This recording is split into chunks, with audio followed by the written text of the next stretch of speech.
Venga, continuamos con la segunda ponencia a cargo de una chica muy joven, está aquí a mi lado, Nerea Luis. Estaba hablando con ella yo antes de que empezara el congreso y la felicitaba porque, aparte de por su juventud, da un poco de envidia, porque estos días estaba viendo un poco el LinkedIn de muchos de vosotros, de los que vais a participar aquí, y en ella veía que tenía un montón de seguidores, de que cada publicación que hacía tenía como 300 o 500 enhorabuenas y recomendaciones, y eso es más típico del TikTok y de gente joven, ¿no? De los blogueros y todo esto, pero no, ella en una red profesional, Nerea tiene mucho éxito. La ponencia que va a impartir se lleva por título Impacto de la inteligencia artificial y otras tecnologías en los servicios de administración pública, y ella es Nerea Luis. Nerea, por favor, puedes subir al escenario si quieres. Un aplauso fuerte para ella. Nerea es experta y divulgadora en inteligencia artificial, lo que le ha llevado a participar en programas como Órbita, Laika y Cuerpos Especiales de televisión y radio, respectivamente.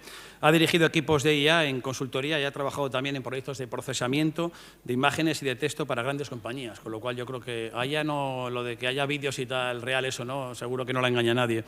Y además es cofundadora de TEDxFest, uno de los eventos sobre tecnología más importantes de España. Ella es Nerea. Nerea, tienes la palabra. Muchas gracias. Voy a coger el mandito y voy a hablar desde aquí, que creo que va a ser más cómodo.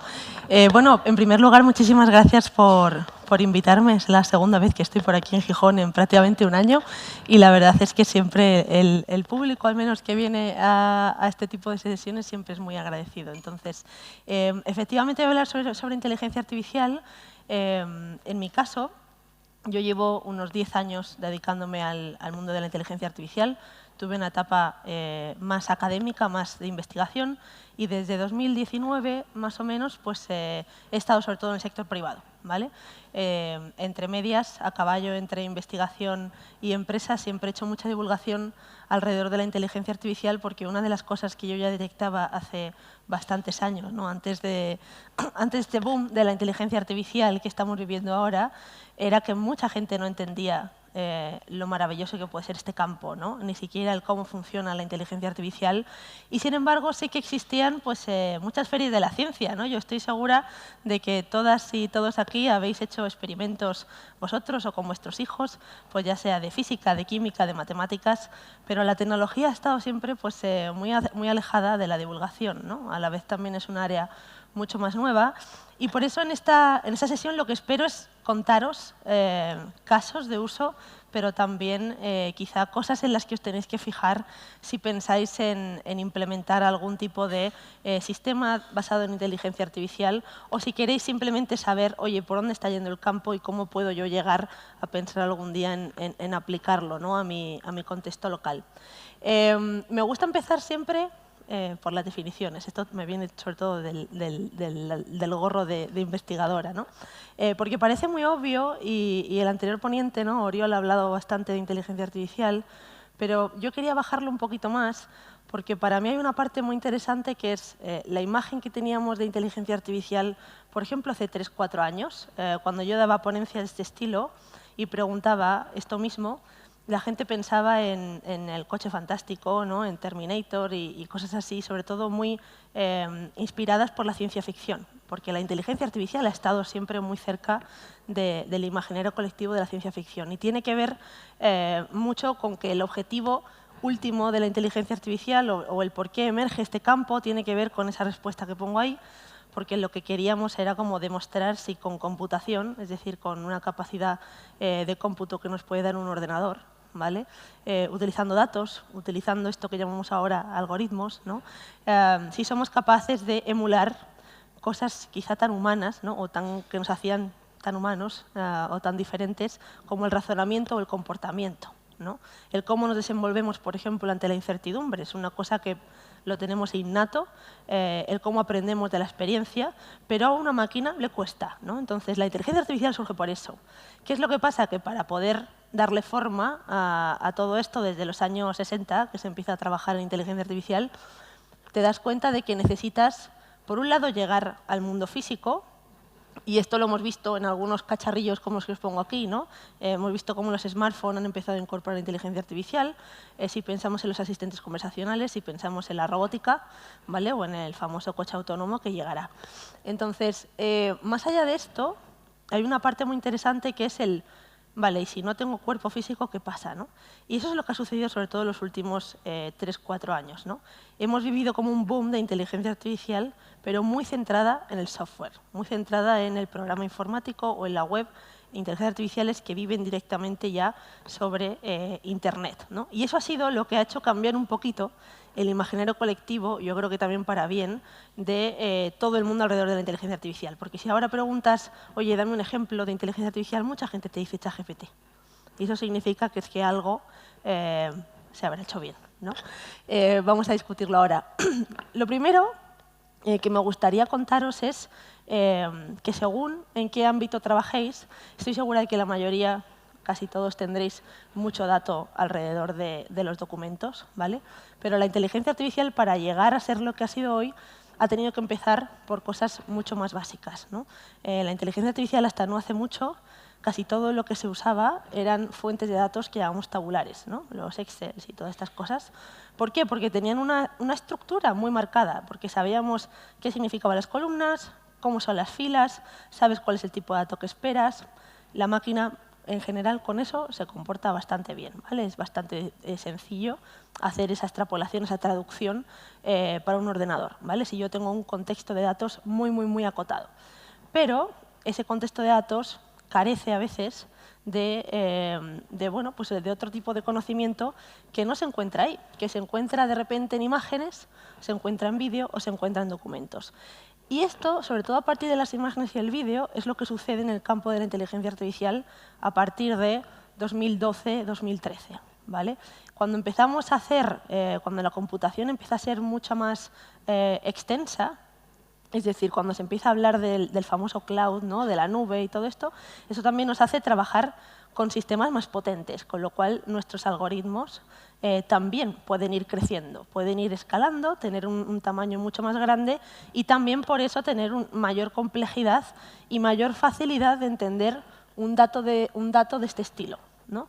Del estilo de las imágenes, donde yo lo que quiero es saber qué hay dentro de una imagen. Y si lo llevo a lo largo del tiempo en un vídeo, pues intentar entender, oye, ¿qué hace una persona en una imagen? Por ejemplo, ¿no? Perdón, en un vídeo. ¿Qué pasa? Que si nos vamos hacia los documentos, y este ha sido como el último boom de la inteligencia artificial, había una parte que no era tan sencilla. Porque si tú trabajas con colecciones de documentos, nosotros leemos, ¿no? De izquierda a derecha, en este caso, y página a página, y si tú le quieres dar eso a una inteligencia artificial, para que haga cosas, lo que quieres, lo primero es que lo haga más rápido que lo que lo harías tú, leyéndote esa documentación, ¿vale? Leerse documentación implica que el lenguaje es ambiguo, que una palabra en un contexto puede significar otra de forma distinta, que puede haber traducciones hechas de forma distinta también por distintas personas, puede haber ambigüedades, ¿vale? Y trasladar el valor de cada palabra a un sistema de inteligencia artificial nos podéis hacer a la idea, ¿no? De lo complejo que es. Estamos hablando de trabajar con bases de conocimiento que son enormes. Entonces, no había una forma de alguna forma, como paralelizar, ¿no? Esa lectura de documentos hasta que en 2016, 2017, aquí Google pues fueron los grandes disruptivos y trajeron una nueva tecnología, ahora popularmente conocida como LLMs. No sé, imagino que no todos estáis familiarizados con este tema. Si os digo ChatGPT, seguro que sí. Pero ahora comúnmente en el campo de la inteligencia artificial hablamos de los Large Language Models. Y os lo digo porque creo que es un término que quizá ahora no suene de nada, pero de verdad para mí es clave para entender la inteligencia artificial, cómo va a ser de aquí a los próximos 10-20 años. ¿Vale? Con lo cual sí que creo que está bien que al menos ese término lo interioricéis, ¿no? Cuando estamos hablando de un Large Language Model, significa que estamos ante una inteligencia artificial que es capaz de trabajar con miles, millones de documentos y que es capaz de adaptarse a cada contexto según cómo le habla cada persona, ¿no? Por sintetizarlo así muy rápido. Entonces, resuelto ese problema, lo que sucede es que, claro, realmente de 2018 en adelante se han sucedido diferentes avances, pero faltaba algo, ¿no? Faltaba darle entidad a lo que estábamos viendo. Cuando hemos trabajado siempre con la inteligencia artificial, había una fricción con los usuarios finales, que es que claro, o sea, yo no le puedo poner a todo el mundo un robot delante, ¿vale? Para que entiendan lo que puede hacer la inteligencia artificial. Por eso os decía que en este momento que estamos viviendo de inteligencia artificial muy centrada en el software, para mí abre de repente mucho la mirada a todo lo que se puede hacer con inteligencia artificial. Porque pasamos de quitar ese cuerpo físico, que también influye en todo lo difícil que es poner un cuerpo físico a interactuar con la gente y demás, sobre todo a nivel regulatorio, y nos vamos directamente al software, donde lo que podemos hacer es explorar y cacharrear con las personas, ¿no? O con las interacciones, sobre todo. Y ese fue el experimento de ChatGPT, ¿no? Nadie pensaba en OpenAI que ChatGPT iba a tener esa repercusión mundial como la tuvo, pero resulta que lo más sencillo para hablar con la gente era ponerles una interfaz de chat. Y a nadie se le había ocurrido realmente hasta hace, pues eso, 2 o 3 años, ¿vale? No más. A partir de ahí es cuando ya la inteligencia artificial da como un golpe, una vuelta de tuerca, y todo lo que se ha hecho a partir de ese momento va centrado en, oye, aquí ponle una web por delante, ponle algún tipo de herramienta donde el usuario pueda clicar, y digamos que en ese sentido la inteligencia artificial se ha productificado un poquito más, ¿vale? No significa que antes la tecnología no estuviese lista, pero sí que quiero poner en valor ahí que muchas veces la tecnología o la pieza de tecnología que falta es el software y no tanto ese avance de inteligencia artificial, ¿no? Para que las personas lo usen. ¿Qué pasa? Que si tú pones de repente una pantalla de chat delante de la gente, ya la gente no tiene que saber programar para utilizar la inteligencia artificial. Y en serio, esta ha sido la clave. Esta ha sido la clave de lo que estamos viendo a día de hoy con esta inteligencia artificial generativa. Más gente usándola significa más ideas, significa también mayor repercusión, por pura probabilidad sobre todo, ¿vale? Entonces, lo que os quería traer son 4 cosas alrededor de ilustraciones que tienen que ver con imagen y vídeo, aunque se puede aplicar igualmente a documentación, ¿no? Cosas que a nivel técnico son muy potentes y que también creo que deberéis ir interiorizando si pensáis en algún momento pues, implantar inteligencia artificial en cualquier ámbito que os quede cerca, ¿no? Una de ellas, la más obvia quizá, es el contexto y la coherencia que tienen a día de hoy los sistemas de inteligencia artificial, en este caso generativa, los que generan imágenes, texto, ¿vale? Vídeo, etcétera. Porque es verdad que os decía que el prompt, ¿no? Estas frases que ponemos ahí con las que interactuamos con el sistema, claro, nadie nos ha enseñado a hacerlas. Entonces, es verdad que aquí habrá gran parte que se trabaje con formación, pero también ese tipo de frases con las que interactuamos con el sistema seguramente cada vez más van a ser más simples, porque lo que tenderemos a hacer es no solo generar imágenes o generar texto, sino que ya directamente ese texto o esa imagen se parezca bastante a lo que tengamos en el ordenador, ¿no? Hacia donde se tiende ahora, una vez se ha producido este avance disruptivo de la inteligencia artificial, es hacia la personalización. ChatGPT me sirve, pero imaginaros un ChatGPT que sepa lo que tengo en mi ordenador, ¿no? Que sepa cómo escribo, que sepa qué tipo de documentos tengo que elaborar, sin que yo tenga que explicárselo todo en este tipo de sentencias, ¿vale? Entonces, aunque seguiremos, y es muy potente, ¿no? El poder interactuar con ese tipo de tecnologías a través de nuestro lenguaje, sí que es verdad que quizá el foco no hay que ponerlo tanto aquí, en esa parte del prompt, sino en entender dónde vamos a albergar este tipo de tecnología o dónde va a vivir, ¿no? Dentro de nuestros dispositivos. Ahora hablaré un poquito más de eso. Luego tenemos el control, y lo he ilustrado con estas fotos, porque no sé si habéis utilizado este tipo de sistemas, imagino que algunos sí, otros no, pero si probáis a generar una imagen y queréis hacer variaciones sobre esa imagen, hasta hace muy poquito, era muy difícil que la misma imagen se pareciese entre sí. Es decir, si yo le digo, genérame un personaje de este estilo, intento decirle, oye, hazme una variación de este personaje, podía darse la situación de que no se pareciese en nada a la anterior fotografía. Al menos al nivel de lo que yo estaría esperando, ¿no? Para mantener la coherencia de un personaje en el tiempo, si, por ejemplo, quiero hacer algún tipo de historia cinematográfica o un cuento, ¿vale? Por poneros el símil. Entonces, ¿qué sucede con esto? Si me lo llevo a los documentos, si yo me lo llevo a software que quiero poner para que lo usen mis empleados o para que lo usen las personas, significa que ante la misma pregunta el sistema puede dar 2 respuestas similares pero diferentes entre ellas, ¿vale? Y nos llevamos bastante mal, por lo general, con el software que llamamos no determinista, ¿no? Estos sistemas se llaman no deterministas y significa eso, que están expuestos a que ante una misma pregunta te puedan contestar de diferentes formas, digamos, a nivel de lenguaje, ¿no? No significa que estén mal, pero sí que es verdad que lo que sí que se empieza a ver es que desde el punto de vista técnico y desde el punto de vista del usuario, cada vez más se necesitan esos mecanismos de control. Igual que yo quiero mantener la coherencia en un personaje, si quiero utilizar inteligencia artificial en cine, como os decía, o para desarrollar una historia, también si quiero atender a mis empleados o si quiero poner algún tipo de asistente conversacional hacia afuera, lo que quiero es que entienda muy bien lo que puede decir y lo que no, ¿vale? Sin yo tener que irme directamente a explicarle todo a partir de frases larguísimas que no tendría ningún sentido hacer, ¿vale? Con lo cual, la ventaja es que ahora entramos en una nueva etapa dentro de la inteligencia artificial donde ya se empiezan a implementar estos mecanismos de control. Y os pongo un ejemplo muy concreto. Imaginaros que tengo un usuario que me quiere preguntar sobre algún tema, ¿vale? El que sea. Oye, dame 10 restaurantes que puedo visitar en Gijón, por ejemplo, ¿vale? Y en esa lista resulta que el sistema me está generando URLs que no existen, pero son URLs, ¿vale? Son clicables, pero no son verídicas, ¿vale? Yo necesito poner algún tipo de mecanismo de control para decirle al sistema, oye, la información que quiero que saques se encuentra en estos 4 PDFs o en estas 2 bases de datos. Y eso ya se puede hacer. La buena noticia es que se puede hacer. Con lo cual yo sí que os animo a plantear sistemas de este estilo, ¿no? Donde yo tengo mi propia base de conocimiento, yo tengo un sistema de inteligencia artificial que se va a aprender a trabajar con esa base de conocimiento y va a saber responder solo sobre lo que hay ahí. El resto de cosas le voy a decir, no puedes mirar en Internet, no puedes contestar fuera de estos términos. Es más, te voy a meter mecanismos que analicen si en esta frase que yo estoy enviando, ¿vale?, hay algún tipo de ataque, incluso informático.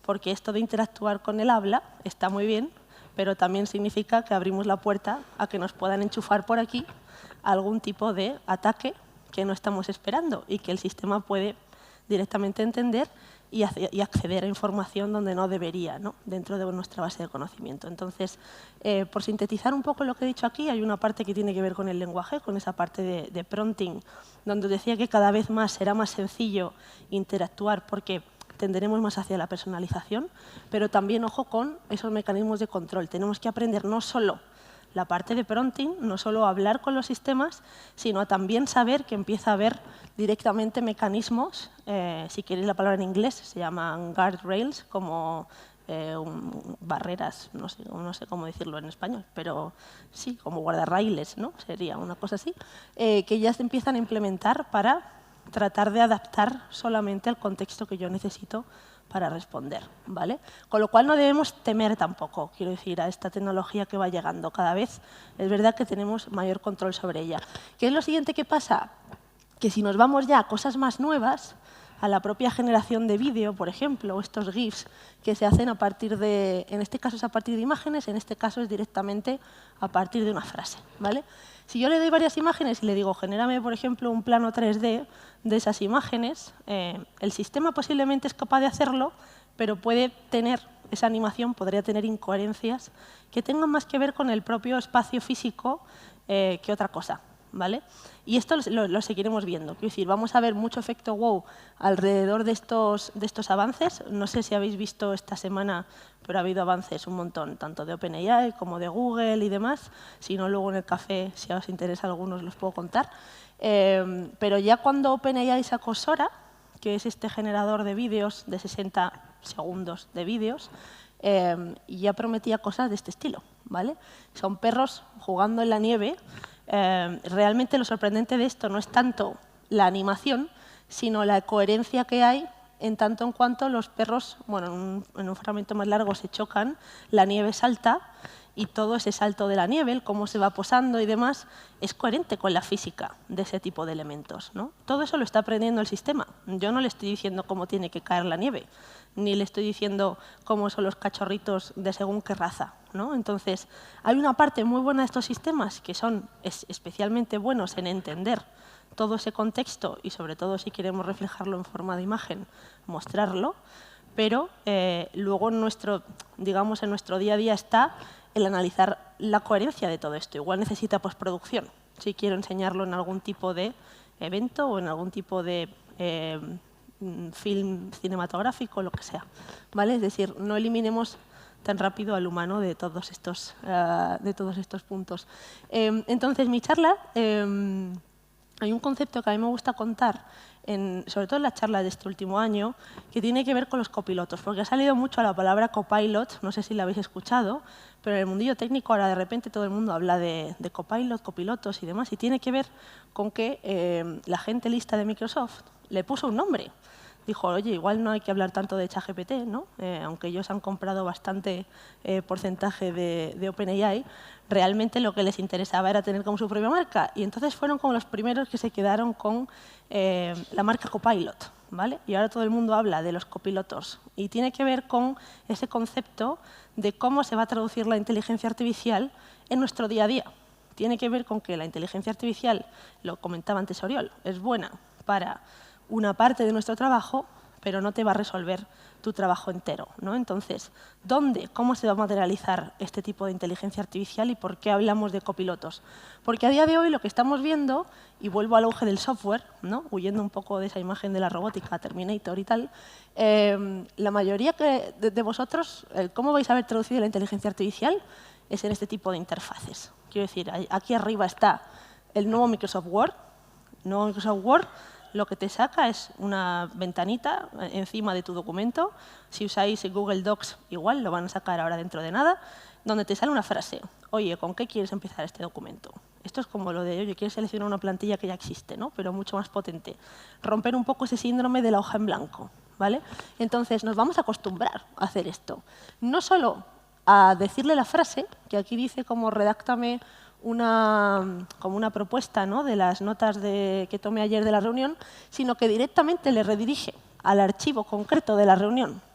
Y esto es a lo que os digo sobre la personalización.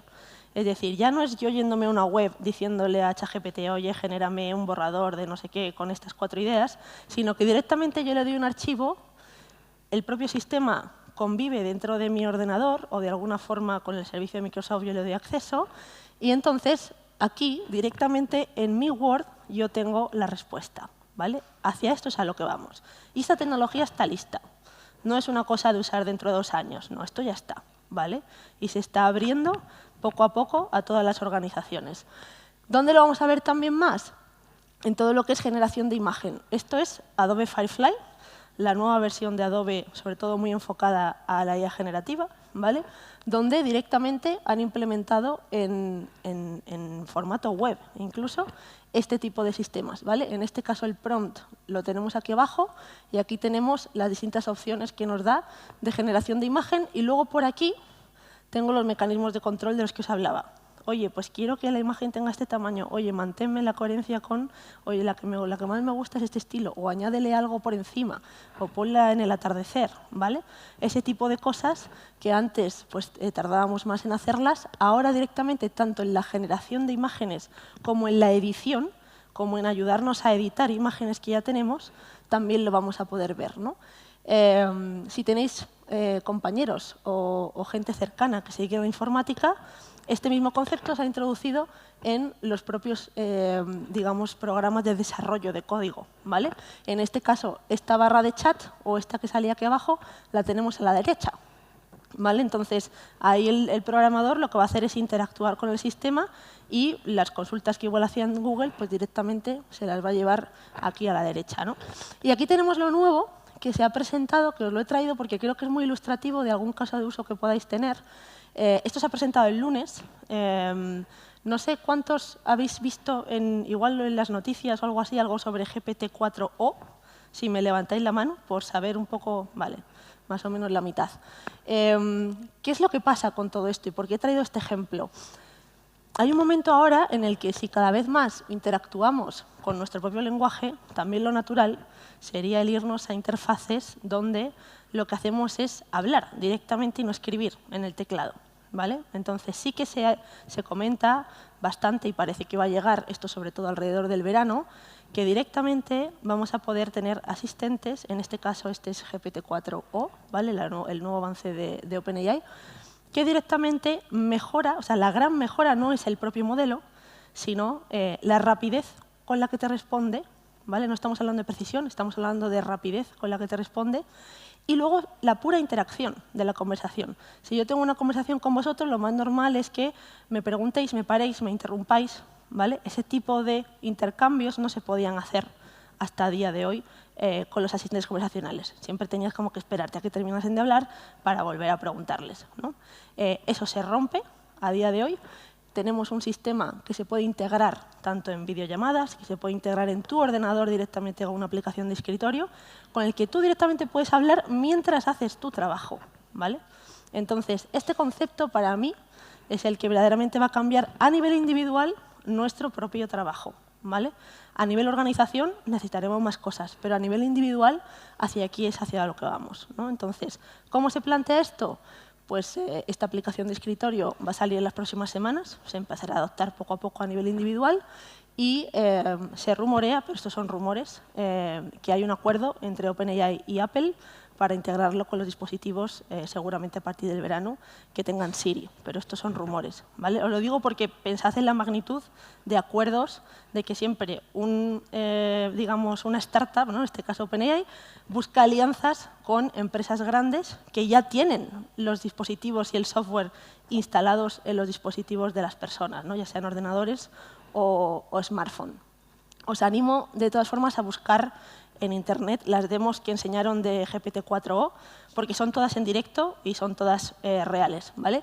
Unas cosas muy parecidas también enseñaron Google, también en la keynote de Google I.O., justamente el martes, ¿vale? Los de OpenAI les contraprogramaron la keynote. Entonces, ¿por qué ahora se puede hacer esto? Y esto es otra cosa que tenéis que tener en cuenta en vuestras organizaciones, ¿vale? Porque obviamente esto a nivel individual, tú dices, bueno, si yo lo tengo aquí en mi ordenador, ¿no? O yo le puedo decir, oye, pues mírame esto, ayúdame con esta reunión y tal. A nivel individual, todo pinta muy bien. Pero si yo me lo quiero llevar a nivel organización, necesito saber una serie de cosas, ¿vale? Entonces, ¿por qué está funcionando esto ahora también a nivel individual? Porque de alguna forma hemos aprendido ya en el mundo de la inteligencia artificial, tenía un poco esa deuda técnica de aprender a hacer software. ¿Vale? Lo he repetido bastante durante esta ponencia, a poner interfaces delante que los usuarios directamente puedan interactuar sin miedo y tocar y equivocarse, ¿vale? Entonces, no sé si conocéis esta web, pero también os recomiendo que le echéis un vistazo, sobre todo para inspiraros, de cosas que se pueden hacer con modelos de software libre, ¿vale? De código libre. Porque hay una gran parte, digamos, de la inteligencia artificial, quizá la estamos escuchando del lado de Microsoft, de Google, etcétera, o de OpenAI, pero hay mucho avance en reutilización del conocimiento alrededor de modelos open source.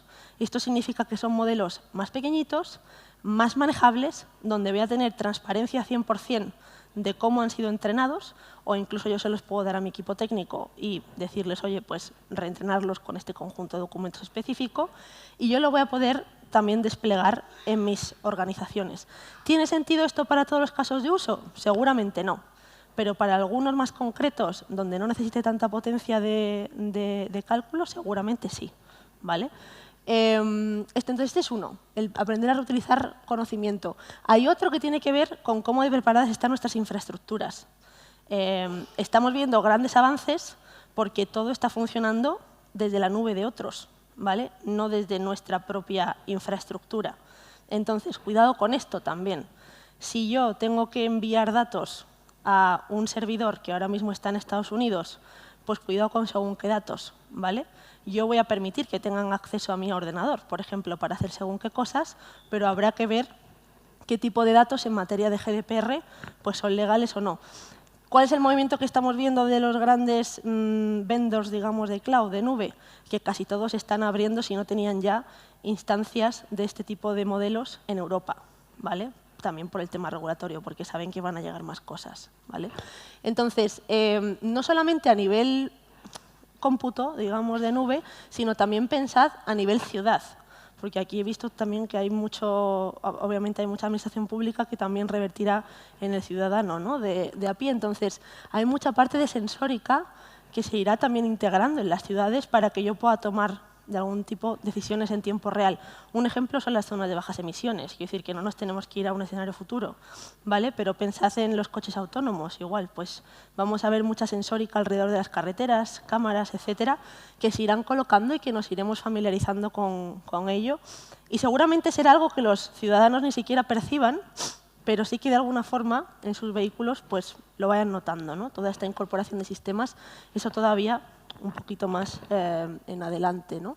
Y luego esta sí que afecta desde ya, que es volumetría suficiente de datos y, sobre todo, que esos datos estén trabajados y curados, ¿vale? Y con esto me refiero a, lo vamos a ver, va a haber mucha inteligencia artificial generativa de este estilo, que en el momento en el que le enchufemos nuestros documentos vamos a decir, ostras, esto no lo está leyendo bien, esto no lo entiende, ¿qué pasa con este que pensaba que estaba digitalizado, pero resulta que, que está todo como en imagen, ¿no? Y entonces el texto no es legible? Vamos a tener que trabajar aquí para sacar el jugo a este potencial de la inteligencia artificial, ¿vale? Si queremos trabajar cada vez más rápido, si queremos entender quién sabe qué, por ejemplo, en una organización, vamos a tener que trabajar mucho en esta parte de volumetría de datos y curación de contenido, ¿vale? Entonces, no olvidéis sobre todo esta parte porque esta es la que mayoritariamente os va a tocar a vosotros. La otra igual la podéis delegar a infraestructuras, a lo que sea, pero el que tiene el dominio experto de conocimiento, en este caso, para cada una de vuestras instituciones sois vosotros, ¿vale? Y luego he traído un resumen de casos de uso que creo que pueden ser interesantes para que os los guardéis y los reflexionéis, ¿vale? Estos son casos que yo he estado, digamos, implementándolos, algunos de ellos, otros todavía no, en empresa privada, ¿vale? O sea, son casos de hoy, no son de dentro de 10 años, donde la inteligencia artificial está teniendo potencial, ¿vale? ¿Qué estamos viendo? Sobre todo estos dos grupos de aquí. Hay una parte que es atención al cliente, y aquí podéis poner al empleado, al usuario, lo que sea, ¿vale? Donde lo que yo busco es tener generalmente un asistente conversacional, pero puede ser también un buscador de fax, ¿vale? De preguntas más frecuentes, una cosa así, donde lo que hay por detrás de esto, para que funcione bien, ya no es tanto la interfaz, porque todo el mundo hemos quedado en que sabemos interactuar con un chat, sino la capacidad que me va a dar la IA para hacer la búsqueda y recuperación de información. No tanto con, oye, dame los 10 restaurantes que prefieras de Gijón, sino, oye, dámelos que estén en este área concreta, que además tengan en las reseñas que hacen este plato concreto, ¿vale? Es decir, preguntas cada vez más complejas y si las lleváis a vuestras organizaciones, que tengan que ver con, oye, recupérame el archivo del año 90 y tantos que se decía o que se hablaba de esta normativa, o recógeme este tipo de, yo qué sé, 10 ficheros que hablen sobre este tema porque tengo que elaborar un discurso, ¿vale? Esa búsqueda de hemeroteca, la inteligencia artificial va a ser muy potente en no solo encontrarla, sino también generarnos o sintetizarnos esa información que queremos dar al usuario, ¿vale? Y si pensamos que esto va a funcionar en tiempo real, como hemos visto en la demo que han publicado esta semana los de OpenAI, pues imaginaros en una centralita en la que yo estoy haciendo un servicio de atención al ciudadano, ¿vale? Vamos hacia ahí. O sea, cada vez más va a ser más fácil encontrar la información más rápido.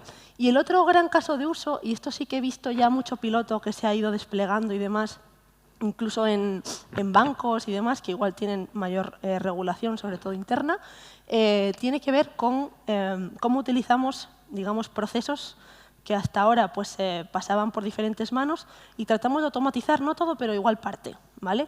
Procesamiento de facturas, pero ahora con toda la potencia de la nueva tecnología, si pensamos en procesamiento de currículums en una organización, quién sabe de qué, ¿vale? Cómo mantener esa nube de conocimiento. Si pensamos en normativa, ¿vale? El tema de normativa está todo el mundo muy encima, todos los que se están dedicando a meter inteligencia artificial en sitios. Hay una necesidad de cómo trabajar con, sobre todo, documentos muy largos, ¿vale? Que tienen que ver con normativa, que tienen que ver con memorias, con informes, cómo podemos digerir ese tipo de documentos, ¿vale? Pues sobre todo con esta automatización de procesos. Y aquí hay otra que os quería meter, pensando ya ahora más en futuro, ¿vale? Que tiene que ver con, ahora mismo yo le puedo preguntar, como os decía, ¿no? Puedo hacer esas preguntas-respuestas con estos chatbots, pero pensad en que este chatbot tenga autonomía no solo para encontrarme los documentos, sino para saber qué formulario tiene que rellenar con esa información, ¿vale? Es decir, vamos a entrar ahora mismo en una etapa, y esto se rumorea que saldrá sobre todo a partir de finales de verano, que tiene que ver con convertir a estos chatbots o estos LLMs que os he dicho antes en agentes, es decir, dotarles de un poquito más de autonomía de tal forma que yo le digo, oye, mi tarea es rellenar este formulario que tengo aquí y enviarlo a esta dirección de correo. Ahora, para yo hacer esto necesito pues hacer esa búsqueda de información, saber qué datos me tengo que llevar al formulario, etcétera, etcétera. Lo que voy a conseguir con la nueva inteligencia artificial que va a llegar, con esa inteligencia artificial basada en agentes, es que en mi propio ordenador el agente directamente pueda encontrar esa información, digerírmela y decirme, oye, creo que esta es la propuesta de formulario que quieres rellenar, ¿vale? Y yo revise, ¿vale? Entonces, entramos ahora también en un área en el que cada vez más vamos a ir dotando de competencias, obviamente, digamos, limitadas a este tipo de agentes, ¿vale?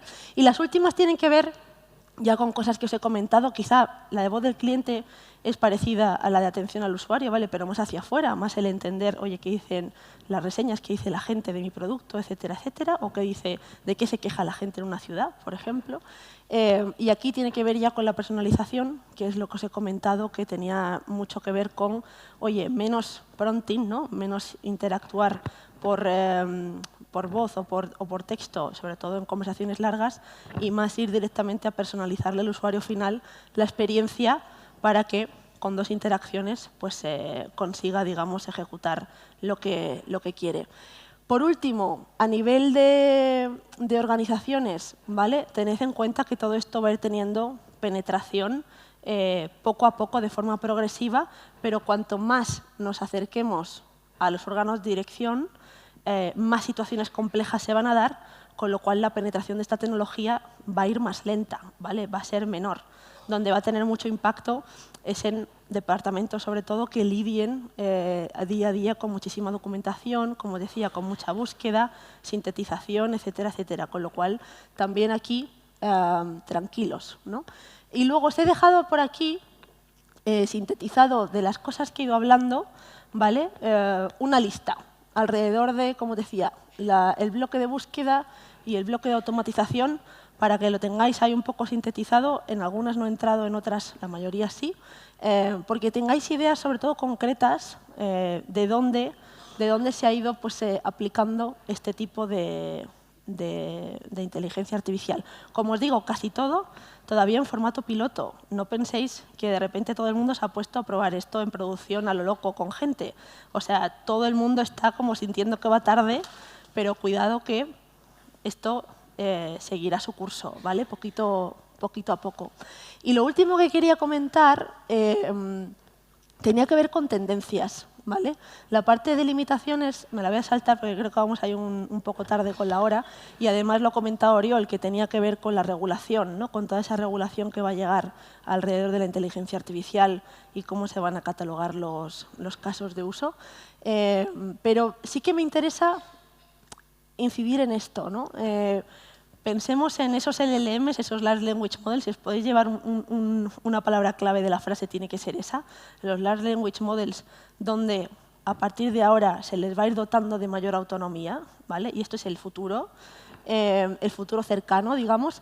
Y luego este punto 2, el de no todos necesitamos un ChatGPT para todo, ¿vale? Va a haber espacios, muchos, donde con modelos más pequeños, incluso con modelos estadísticos basados en inteligencia artificial, se resuelvan las cosas que tenemos que hacer.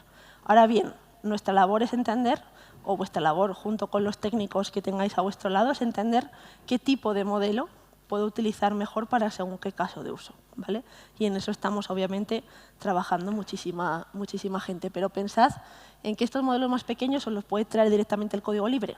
No necesariamente tienen que ser modelos privados o sistemas de suscripción, ¿no? Como lo que hemos visto hasta ahora.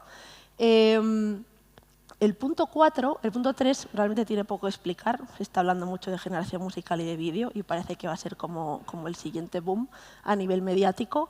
Pero el punto 4 sí que es interesante desde vuestro punto de vista en cuanto al control, a esos mecanismos de control que os decía. Se está hablando de que cada vez más va a ser más fácil, como os decía, poner como barreras de protección a estos sistemas, y hay algunos ejemplos.